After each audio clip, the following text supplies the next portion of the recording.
जय Hind to all. आप सभी का फिर से एक नए वीडियो में स्वागत है। तो जैसा कि आप सभी को पता है कि हम लोग झारखंड एसएससी का जो है सीरीज लेकर के चल रहे हैं और पेपर 2 को देख रहे हैं हम लोग। तो इससे पहले 2 कहानी हम लोगों ने डिस्कस किया था। एक तो था मधुआ और दूसरा कौन सा कहानी था? ठाकुर का कुआं। तो आज के इसी सीरीज में आज का जो कहानी है दोस्तों, वो नीलम देश की राजकन्या। इस कहानी को लिखने वाले जैनेंद्र कुमार हैं। तो चलिए इसी के साथ हम इसको शुरू करते हैं। जैनेंद्र कुमार ने लिखा है। कहानी का नाम मैं फिर से आपको बता दूं, नीलम देश की राजकन्या। ये सब काफी ज्यादा महत्वपूर्ण होने वाला है। झारखंड एसएससी सीजीएल के जो भी छात्र हैं वो कृपया वीडियो को लगातार देखें बिना स्किप किए हुए। देखिए, वह 7 समुंदर पार जो नीलम का द्वीप है, वहां की कहानी है। वहां की राजकन्या को एकाएक किन्नरी बालाओं का हास कौतुक जाने क्यों फीका लगने लगा है। आमोद के सभी साधन है, अनेकानेक स्वर्ग की अप्सराएं सेवा में रहती हैं। अनेक अनेक गंधर्व बालाओं और किन्नरी तिरुनिया महल है 3। एक पुखराज का है, दूसरा पन्ने का और तीसरा हीरे का। अप्सराएं उनमें ऐसे डोलती हैं जैसे फुलवारी और उनसे उज्जवल हंसी की फुहार फूटकर पराग सी चहु ओर बिखरी रहती है। और उनके आसपास सभी कहीं दुलार और अभ्यर्थना है और कहीं पे राजकन्या का जी जाने कैसा लगने लगा है, कैसा रहने लगा है। बड़े बड़े प्रसादों के आंगनों और कोष्ठों में जा जाकर राजकन्या अपने को बहलाती फिरती है, पर सब तरुणी संगनियों के बीच घिरी रहकर भी जाने कैसे उसे सूना सूना लगता है। कहती है, तुम जाओ, मुझे तो तुमने बहुत आनंदित कर दिया है। मैं उतने के योग्य नहीं हूं, बस तुम्हारे हाथ जोड़ती हूं, मुझे अब अकेला छोड़ दो। किन्नरियां सुनकर खिलखिलाकर हंस पड़ती है। कोई वेणी में फूल खोस देती है, कोई राजकन्या की देह पर पराग बिखेर देती है। कहती है, सखी हमको दुत्कारो मत, राजकुमार आएंगे तब हम अपने आप चली जाएंगी। यह कहकर वे फिर खिलखिलाकर हंस पड़ती है। आगे है, राजकन्या कहती है, कैसे राजकुमार? कौन राजकुमार? तुम मेरी बैरिन क्यों बनी हो? फिर क्या आगे है, इस पर वे किन्नरी बालाएं और भी खिलखिलाती हंसती है हुई कहती है, कोई राजकुमार तो आते ही होंगे, नहीं तो हमने क्या बिगाड़ा है कि हमें झिड़कती हो। पर सखी जी, यह नीलम का द्वीप है, बीच में समुंदर 7 है, तब धरती आती है। यहाँ तक कोई भी राजकुमार नहीं आ सकते हैं, यहाँ का यही नियम है। देखिए, यहाँ पे नीलम देश की कन्या का, राजकन्या का मतलब है कि नीलम, जो नीलम पत्थर होता है। नहीं, नीलम रानी का नाम नहीं है, नीलम देश की पत्थर, जहाँ राजकन्या, जहाँ पर नीलम मौजूद है वहां की राजकन्या के बारे में बताया जा रहा है। वो सोचती है कि कोई राजकुमार आएंगे, लेकिन नहीं, कहा यह जा रहा है कि 7 समुंदर के पास ये नीलम का द्वीप है, तो यहाँ पे कौन राजकुमार आने वाला है? फिर भी वो लोग अपने में बात करती है। कहता है, राजकन्या यह सुनकर वहां से चली देती है, कुछ नहीं बोलती। अप्सरा किन्नरियों की खिलखिलाहट भी उसके पीछे चलती है। तब राजकन्या हठात सोचती है, सब झूठ है, पर सब झूठ है तो यह भीतर प्रतीक्षा कैसी है? अभिषेक नहीं होना है तो रस इकट्ठा होकर मन को उभार की पीड़ा क्यों दे रहा है? जब किसी को भी आना नहीं है तो भीतर प्रतिक्षण यह नियंत्रण किसका ध्वनित हो रहा है? क्या किसी का भी नहीं?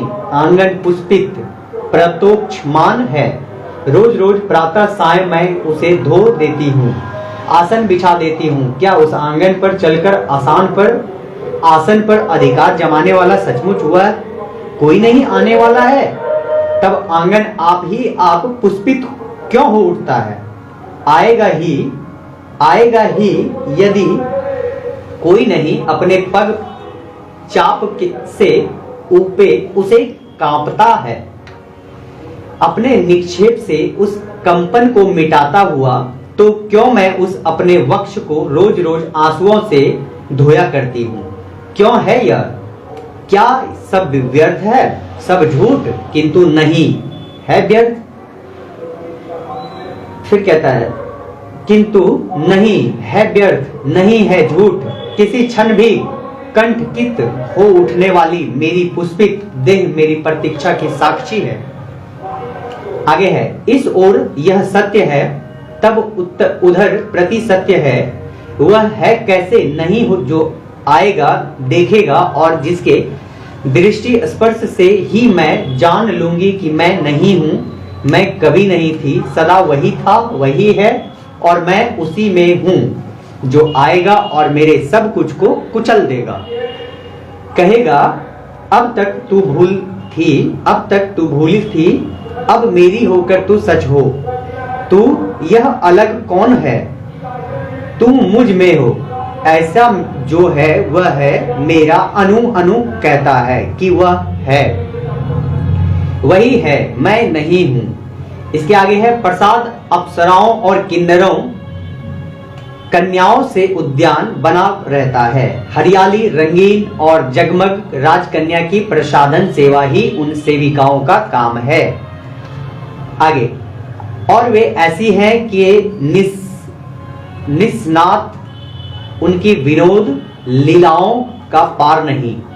राजकन्या के चारों ओर पुष्पहार के समान वे ऐसी इथी गुथी रहती है कि अवकाश कहीं से भी संधि पाकर राजकन्या के पास नहीं ही जा आ सके। क्या पता उस अवकाश संधि में से फिर कोई प्रश्न, कोई अभाव, कोई अवसाद ही झांकने लग जाए। पर एक अभाव तो झांकने लगा ही, बाहर से नहीं, वह भीतर से ही झांक उठा। राजकन्या कुछ चाहने लगी, कुछ वह की जाने क्या। किन्नरी कन्याएं यह देख सोच में पड़ गई। उसने क्या असावधानी हुई, उनसे क्या असावधानी हुई, क्या उन्होंने राजकन्या के मन को कभी एक क्षण को भी अवकाश दिया है? अपने प्रभु वैभवशाली इंद्र की आज्ञा पर जो राजकन्या की सेवा में नियोजित है, सो क्या उन्होंने अपने कर्तव्य में तनिक भी त्रुटि नहीं की? फिर यह राजकन्या के कैसे लक्षण दिखने लगे हैं, और वे किन्नरी बालाएं अत्यधिक तत्परता से राजकन्या के जी बहलाव में लगी पड़ी। बोली, आओ राजकन्या खेलें। राजकन्या ने फीकी मुस्कुराहट से कहा, खेलेगा? अच्छा खेलो। किन्नरियां बोली, राजकन्या तुम यह कैसे बोलती हो? पहले हमसे ऐसे पराये भाव में से नहीं बोलती थी। तुम्हारा मन कैसा हो गया है? हमसे उदास क्यों रहती हो? राजकन्या ने कहा, नहीं नहीं सखियों, मैं कहती तो हूं, आओ खेलें। किन्नरियों ने विषन्न भाव से कहा, राजकन्या हम जानती है तुम्हारा चित्त हमसे उदास है, हमसे ऐसा क्या भूल हुई है? इसके आगे कहता है, राजकन्या उन सबके गले मिल मिलकर कहने लगी, नहीं नहीं सखियों, ऐसी बात मत कहो, हम सब बचपन की संगिनी है। संगिनी मतलब दोस्त है, साथी है। तुम्हारे बिना मैं क्या हूँ? चित्त कभी उदास हो जाता है, सो जाने क्यों, पर मैं तुम लोगों से अलग नहीं हूँ, तुम्हारी हूँ। किन्नरियों ने कहा, तुम अब हमारी नहीं रह गई हो राजकन्या, तुम अकेली रहती जा रही हो। अकेलापन तो हाँ, मुझे कुछ कुछ लगता है, मैं क्या करूं, पर अब मैं ऐसी नहीं रहूंगी। अकेलापन मुझसे सहा नहीं जाता। किन्नरियों ने कहा, राजकन्या अब हमारा खेलने का अंत आ गया दिखता है, जैसा भाग्य, किंतु राजकन्या दोस्त तो हमारा कोई नहीं है। इस पर राजकन्या ने सबको एक एक कर अपनी छाती से लगाकर कहा, नहीं नहीं सखियों, मैं खूब खेलूंगी, खूब खेलूंगी। कभी कभी चित्त मेरा बुरा हो आता है, तब तुम यह मत समझो मुझे क्लेश नहीं होता। मन पर उस वक्त बड़ा बोझ रहता है, पर अब मैं खुलकर खूब खेला करूंगी, सच खूब खेला करूं। आगे है, अरे अरे राजकन्या, तू कैसी बात करती है? खूब खूब खेला करेगी तू, भली खेलेगी तू। तेरे भीतर इस पुष्पित आंगन के किनारे से लगा जो आसन बिछा है और जो वहां एक की बाट जो ही जा रही है, वह क्या झूठ है? तू जानती है वही तेरा सच है। फिर क्या तू खेल में उसे पूरी तरह बिखेर देकर निबट रहना चाहती है? पगली, यह चाहती है तो करके देख। पर और राजकन्या क्या सचमुच खूब खेलती रह सकी? पर खिलौनों से कब तक कोई अपने को बहला सकता है? अगले दिन गई वे किन्नरियां, कहाँ गई वे अप्सराएं, कहाँ गई गंधर्व बालाएं? पुखराज के उस बड़े बड़े आंगनों और कोष्ठों में राजकन्या भाग भाग कर देख आई। कहाँ गई वे सब सखियां, कहाँ गई वे मन की परियां? कहीं भी तो कोई नहीं दिखता। क्या वे सपना थी, माया थी? पन्नों का महल वह देख आई, हीरो का भी देख आई। कहाँ कोई नहीं, कहीं कोई नहीं। यहाँ से वहां, वहां से यहाँ भटक कर उसने देखा, कहीं कोई नहीं। फूल है तो फीके हैं, पराग है तो बिखरा है, जो है सुना है। यही आई तुम कहाँ गई हो सखियों, फिर मुझे छोड़ क्यों गई? और वह उस मुस्कुराहट के आवाज में भीतर मानो ध्वनित प्रतिध्वनित होता हुआ संबोधन भी सुनने लगी। ओ राजकन्या, तुम अकेला कब नहीं थी जो अब अकेली न रहो हमसे? तुम जब तक बहली तब तक हम थी। तुमने अपना अकेलापन संभाला और हम जिस लायक थी उस लायक रह गई। राजकन्या, तुम्हारा अकेलापन तुम्हारा है, इसे वही लेगा जो इसके लिए है। राजकन्या कहना चाहने लगी, नहीं नहीं नहीं, अब मैं अकेली न रहूंगी, तुम सब आओ, मैं अब खेलती रहूंगी।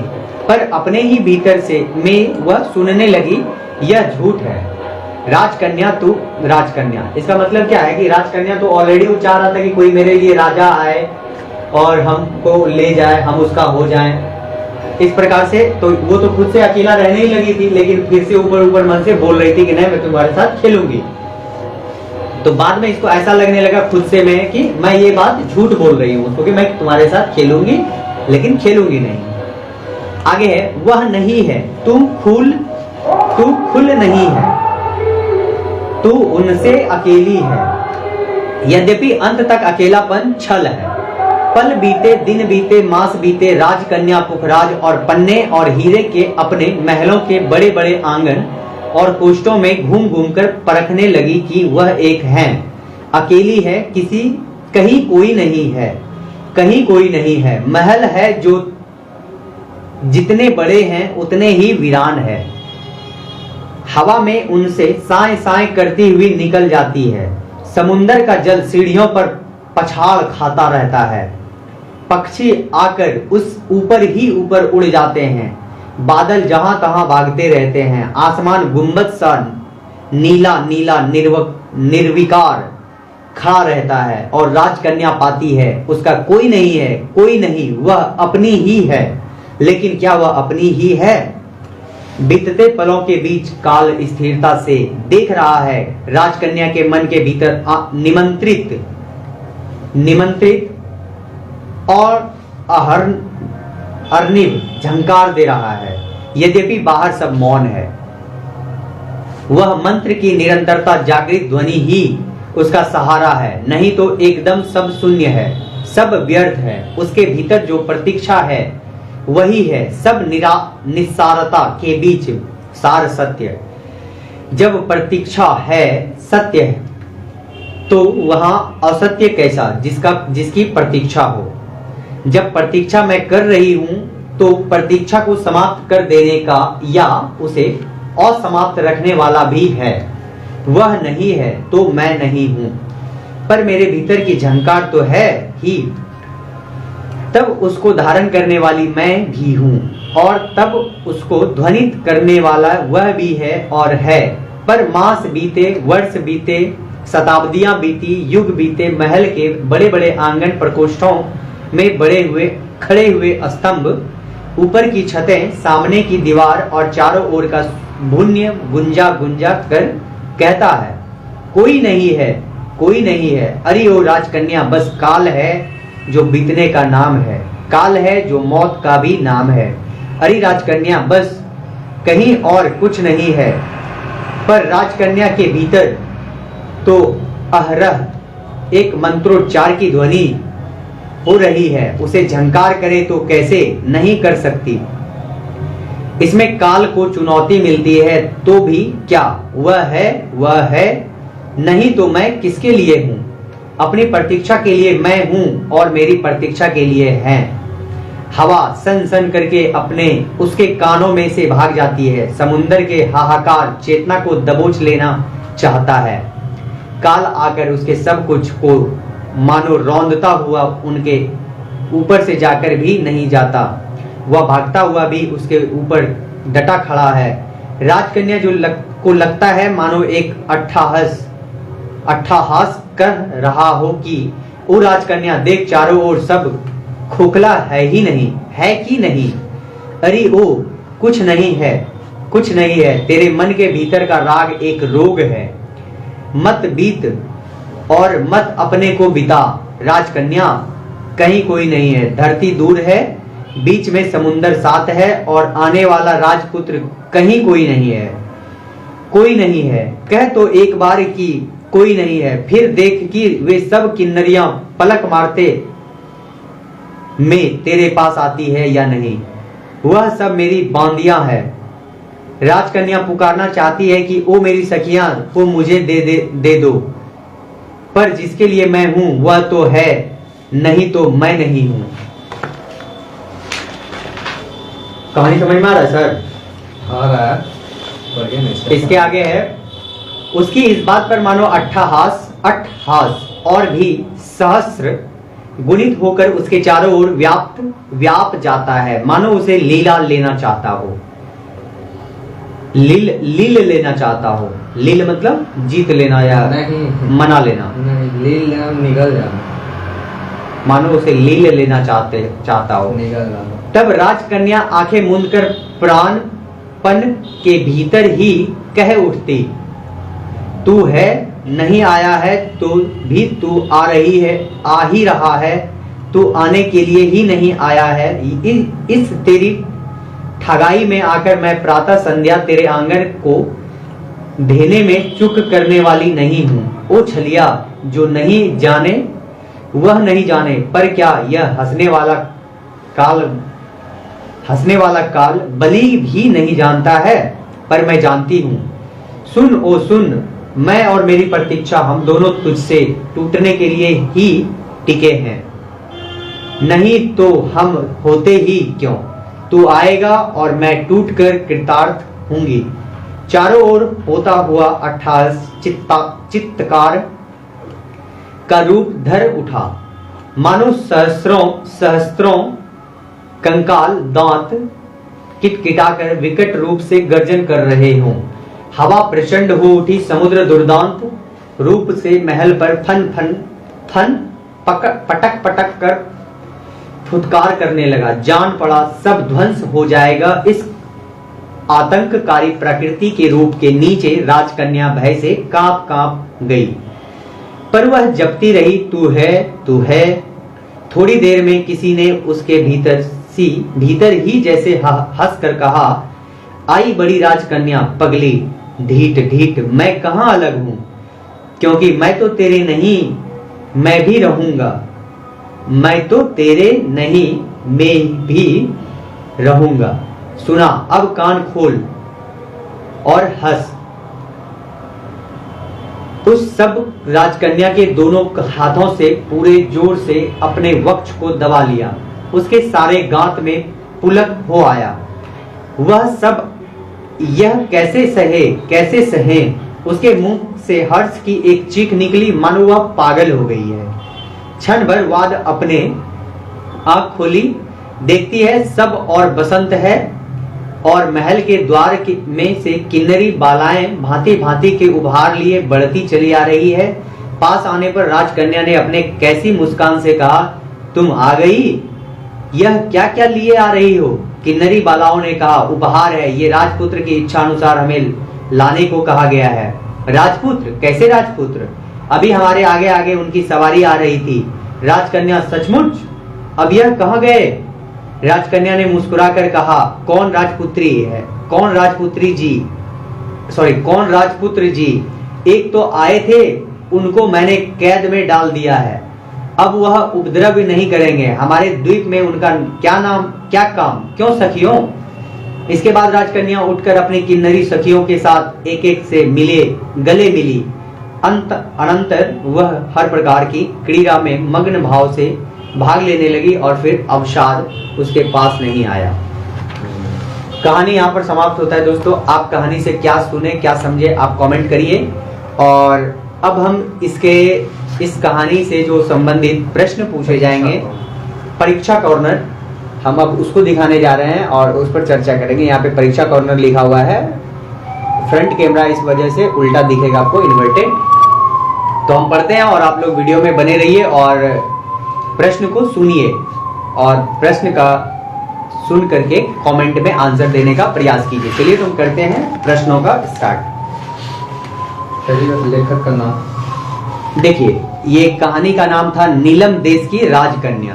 तो नीलम क्या था कि नीलम देश यानी जहां जिस देश में नीलम का भंडार है उस देश के राजकन्या के बारे में कहानी है। राजकन्या है और राजकन्या की कुछ सखियां हैं जो किन्नर है, उसके बारे में कहानी था। नाम किन्नर? किन्नर नाम नहीं है, किन्नर लोग उनकी सखियां हैं। एक राजकन्या, मतलब राजकन्या एक ही है और वो क्या होता है, उनको लगता है कि कोई राजपुत्र आएगा और हमसे मतलब हमारा वो होगा। नहीं, वो मतलब क्या था ना, वो एकदम कोई चिंता में पड़ी रहती थी, ठीक है ना, राजकुमारी। हाँ। तो उसी में किन्नर बोलता है क्या हो गया, मतलब फिर वो बोलती है मतलब कोई उसके लिए सब तोहफा लाता है जो सुगंध करता है, तो उसको बेकार लगता था उस राजकन्या को, काहे ला रही हो ये सब। तो उसी में वो चिड़चिड़ा जाती है। वो उसके किन्नर जो सहेली आते हुए बोलते ऐसा क्यों, ये सब तो सराहना जरूरी, आपके लिए तो कोई राजकुमार आएगा ही आएगा। बोलते नहीं, ऐसा जरूरी ना है, ऊपर मन से ये बोल देती। अच्छा, लेकिन कुछ दिन के बाद फिर राजकन्या को ही ऐसा लगने लगा। हाँ, फिर ये लोग बोलते ठीक है, ये लोग मतलब कुछ दिन के लिए मतलब ये लोग गायब हो जाती, मतलब उस सपने में तो कुछ हो रहा है, वो वहां से गायब हो जाती, तो उसको देखकर कोई नहीं है, एकदम सुनसान हो जाता है। फिर उसको अफसोस होने लगता है, कहाँ गई नहीं, वो बेचैन हो जाती है मतलब अपना सहेली के बिना। यही सब था। चलिए तो करते हैं परीक्षा कॉर्नर से स्टार्ट। आप सभी का लाइव सेशन में स्वागत है।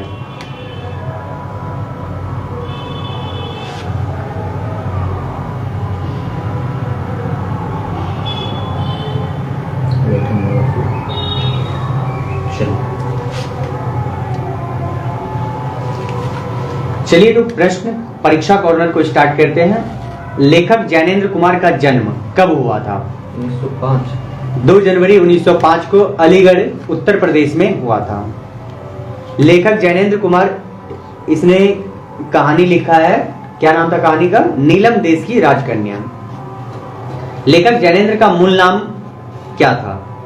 इनका मूल नाम जो था दोस्तों वो आनंदी लाल था। ठीक है। लेखक ज्ञानेंद्र कुमार के पिता का नाम क्या था? श्री प्यारेलाल। श्री प्यारेलाल। लेखक ज्ञानेंद्र कुमार के माता का नाम क्या था? श्रीमती रमा देवी। लेखक ज्ञानेंद्र कुमार की पहली कहानी कौन सी थी? खेल। हाँ, ज्ञानेंद्र कुमार की पहली कहानी खेल थी। जो लेखक ज्ञानेंद्र कुमार की पहली कहानी खेल थी, इसका प्रकाशन किस वर्ष हुआ था? 1928 ईस्वी में हुआ था। 1928 में। हाँ। लेखक ज्ञानेंद्र कुमार का पहला उपन्यास कौन सा था? इसका पहली कहानी खेल था, इसका पहला उपन्यास परख था। परख और रख। अगला प्रश्न है उपन्यास परख। हाँ, लेखक ज्ञानेंद्र कुमार का पहला उपन्यास परख जो था, परख था, ठीक है। लेखक ज्ञानेंद्र कुमार का पहला कहानी संग्रह कौन सा था? फांसी। इसने कहानी संग्रह जो था दोस्तों फांसी था। और ये फांसी कहानी संग्रह का प्रकाशन किस वर्ष हुआ था? 1929 ईस्वी में। 1928 में खेल का प्रकाशन हुआ और 1929 में फांसी का प्रकाशन हुआ।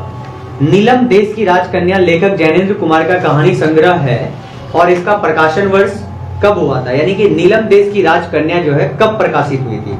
1933 ईस्वी में। 1928, 1930, 1933। हाँ। 28, 29, 33। हाँ। प्रश्नोत्तर शैली में ज्ञानेंद्र कुमार की सर्वाधिक रचना कहानी समय और हम है, यानी कि सबसे ज्यादा जो कहानी है ये समय और हम है। ज्ञानेंद्र कुमार को उसके लेखन के लिए दिए गए पुरस्कार साहित्य अकादमी पुरस्कार, हिंदुस्तानी अकादमी पुरस्कार, हस्तिमल दालमिया पुरस्कार तथा पद्म भूषण पुरस्कार, ठीक है, ये सभी पुरस्कार हैं। लेखक ज्ञानेंद्र कुमार का निधन कब हुआ था? लेखक ज्ञानेंद्र कुमार का जो निधन था दोस्तों वो 14 दिसंबर 1988 ईस्वी में हुआ था। नीलम देश की राजकन्या कहानी में किस द्वीप का नाम बताया गया है? द्वीप, हाँ, नीलम देश का द्वीप का नाम है नीलम देश की नीलम का द्वीप, हाँ, ठीक है, नीलम का द्वीप, यानी कि वो 7 समुंदर पार में था लेकिन उस द्वीप का नाम था नीलम का द्वीप। नीलम देश की राजकन्या के कितने महल थे? 3 महल। 3 महल, कौन कौन सा? परख, एक परवाद, एक था पन्ना महल, पहले था के पखराज, एक था पुखराज का महल, हाँ। एक था पन्ने का महल और दूसरा हरी का महल। हीरा, हीरा, हरी, हरी, यहाँ पे हरी लिखा हुआ है। नहीं, वहाँ हीरा है। हीरा का महल, ठीक है। आगे बढ़ते हैं। नीलम देश की राजकन्या कहानी में राजकन्या की सेवा में कौन कौन रहती थी? किन्नर, अनेकों स्वर्ग की अप्सराएं, गंधर्व वालाएं और किन्नरी तरुणियां, ये सभी लोग रहते थे। नीलम देश की राजकन्या किस विद्या की रचना है? किस विद्या की रचना?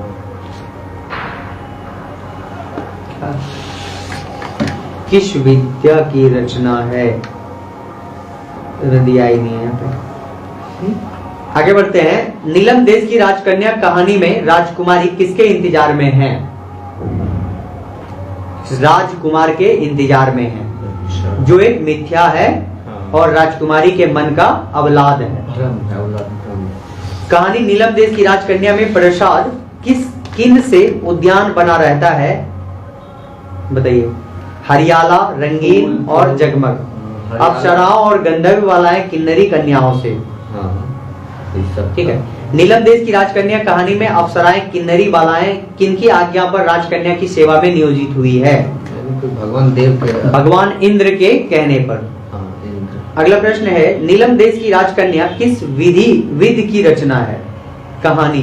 अच्छा, ज्ञानेंद्र। हाँ, कहानी मतलब ये क्या है, कौन सा विधि है? मतलब ये होता है ना, कहानी है कि नाटक है कि और क्या है, तो ये कहानी है।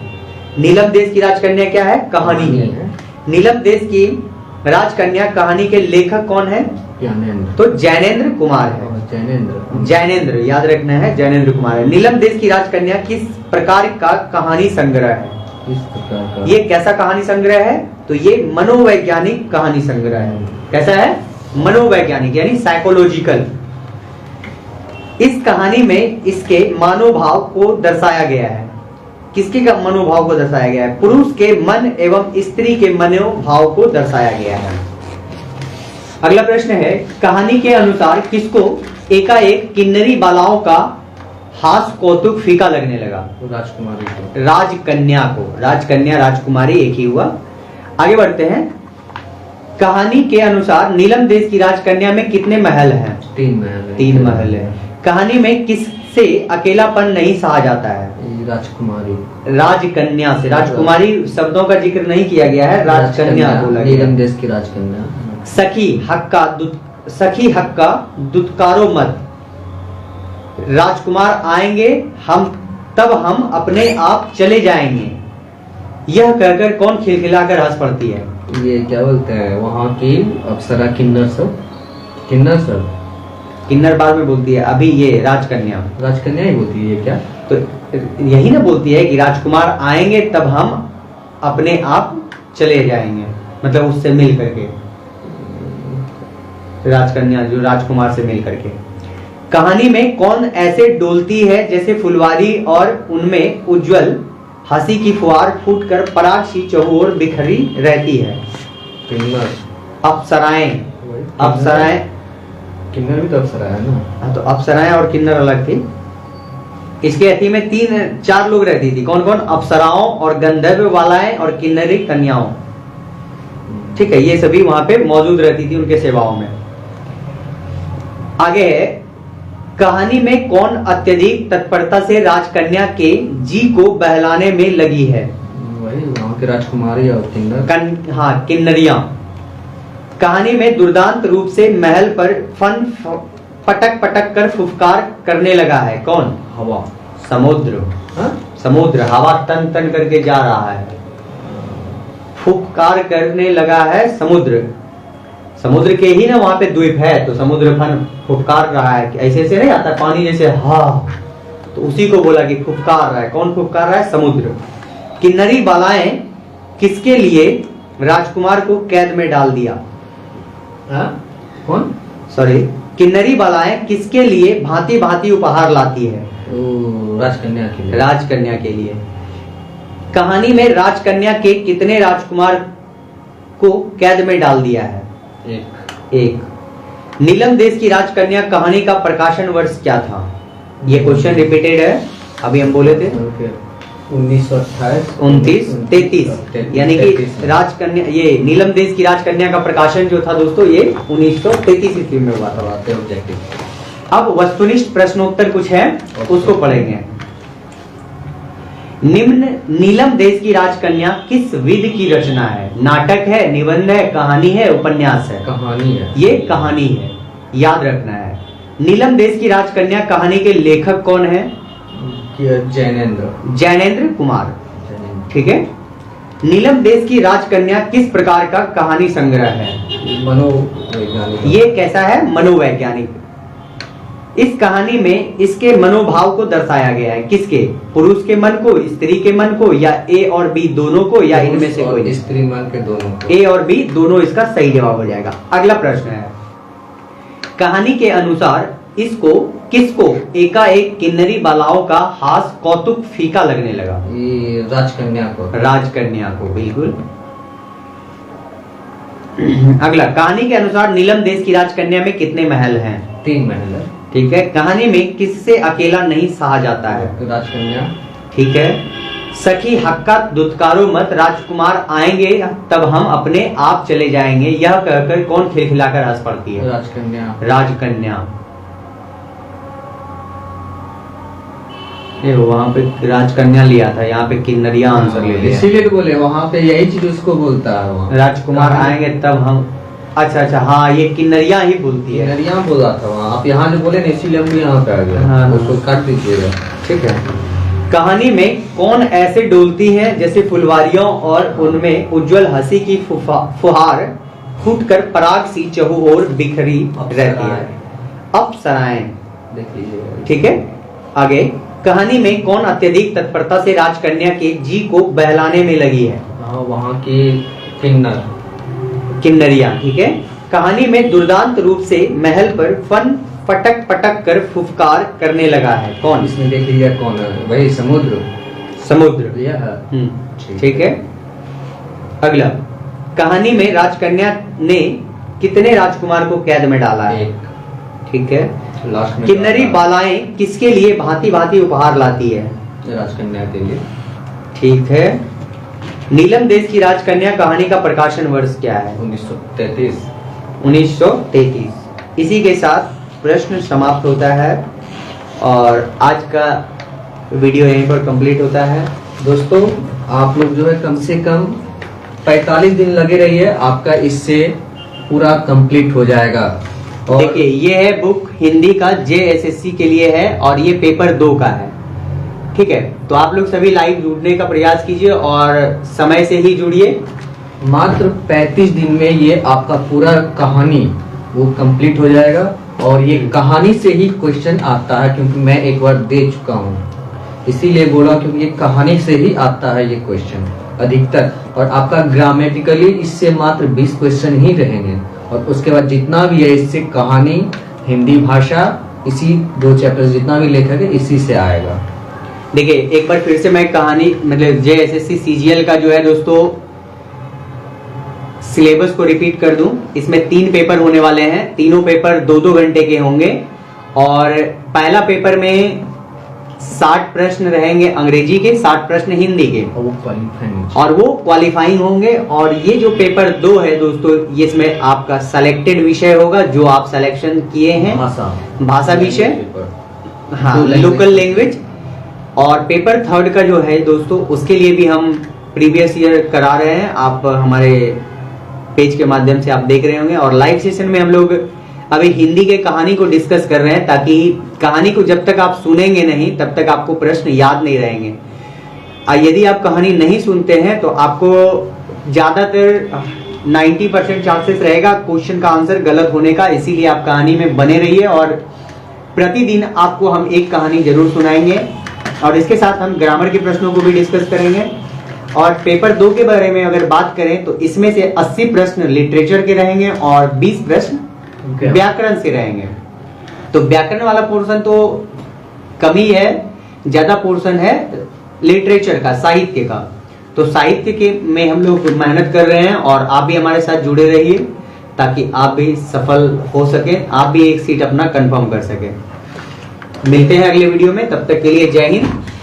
वीडियो को शेयर करना ना भूलें और फॉलो कर ले हमारे पेज को। धन्यवाद।